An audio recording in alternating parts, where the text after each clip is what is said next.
Inis na ako.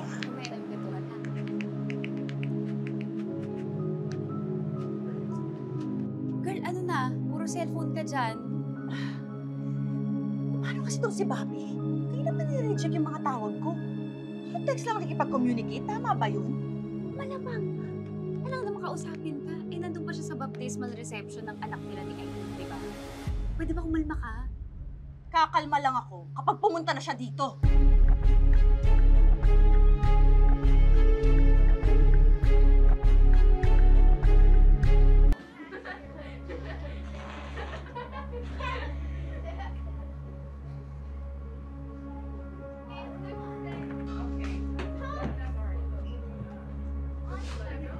Bobby? Hey! Si Rudy. Ano ginagawa mo dito? Naghahanap ng siya.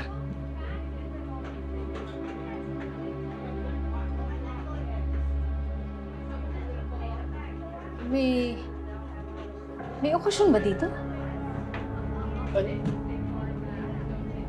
Hinahanap ko lang yung CR.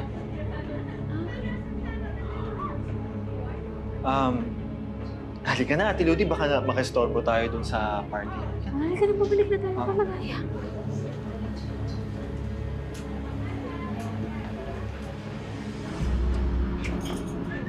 Ano? Hoping ka pa rin na dadating si Bobby at saka si Tito Nelson. Well, they better come or else. Or else what? Eh, ikaw na nga nagsabi, di ba? Hindi pa to ang appointed time para sa pasabog mo. Kasi patikim pa lang to. Di ba? Pero pwede naman ako pumunta dun sa party nila. Magpipretend na lang ako na may hinahanap akong event, na naligaw lang ako dun. Di ba? Seryoso ka ba? Oo man. Why not?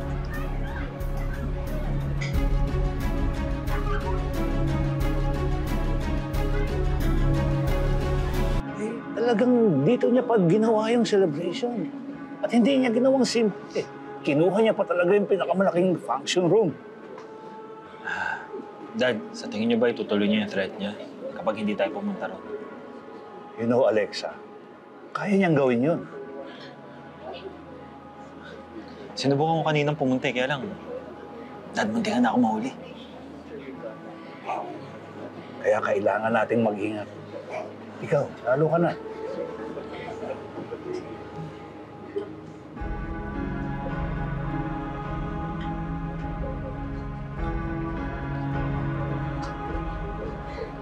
Sige na, kumain ka na. Apo ko. Uy, huwag kayong takbo ng takbo.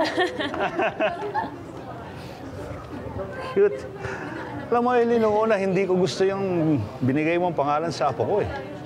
But I'm beginning to like it, ha? Unique, hindi common, at makabayan. Basta ako, Dad, sinusunod ko lang yung advice niya sa akin na sundin ang asawa ko because happy wife, happy life. That's good. Tama. Kasi nga pala, Eileen, pwede ko bang mahila sandali itong asawa mo? Dito kasi yung kakilala kong may construction business. May pinuntahan daw siyang isang birthday party dito. Eh, gusto ko sanang ipakilala tong si Bobby. Okay. Pwede niyo rin po siyang imbitahan dito. Sige.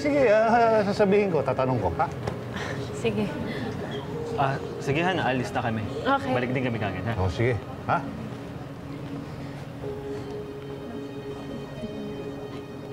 That's why I'm asking you, sa atin lang muna to. Huwag niyo muna sasabihin sa lahat.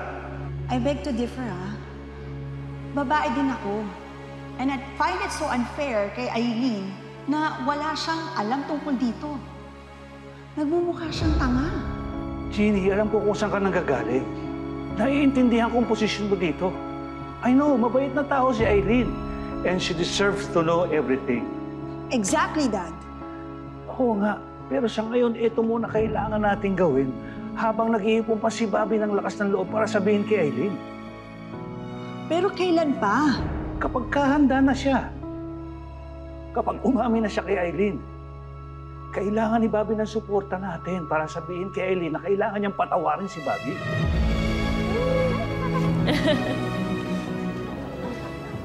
Kamusta kayo? Nakakain naman kayo ng maayos? Uy, merong mga giveaways doon. Huwag kayo.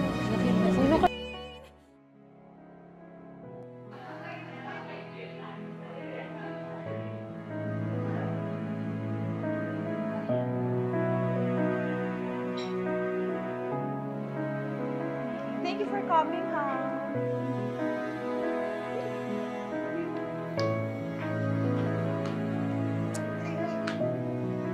Siri.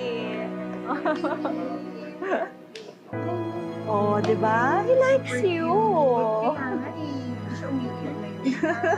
Very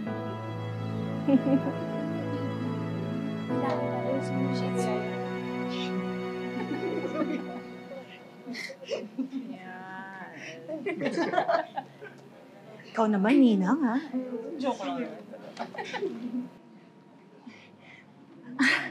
Daddy Nelson, Bobby, I'm so glad you guys came. Alexa, I prefer you call me Tito. Para hindi ka na mag-draw ng attention. Okay po. Pero kapag in private or tayo-tayo lang, baka pwede na pong dati. Yaya? Akin na si baby. Thank you. Ayan. Meet my beloved and most cherished son, Robert Nelson. I mean, 30.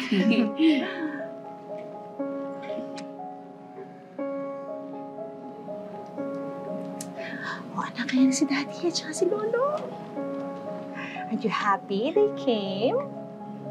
Gwapo ko. Mana sa inyo. Alexa, siya bang tatay ng bata? Para silang pinagbiyak na bunga? Hindi. Kamag-anak kasi sila ng tatay ni 30. So, it must be in the genes. Pero papasa talaga siyang tatay ng bata, sis. I swear. Para talaga silang mag-ama. Teka, nasan ba ang tatay niya? Pakilala mo naman ako. Ano kasi, Siri, yung tatay niya ayaw pa siyang kilalanin sa ngayon. Pero I'm sure nandiyan na siya sa tabi-tabi. You know, stalking out of curiosity. How sad, sis. Ay, alam, nakita mo na ba yung tortoise? Ang laki! Papakita ko sa halika dito. Dito tayo. Alexa, sinunod namin ang gusto mo kahit risky for us. Hope you keep your side of the bargain as well. Opo naman, Tito. Madali naman po akong kausap kapag sinusunod yung gusto ko.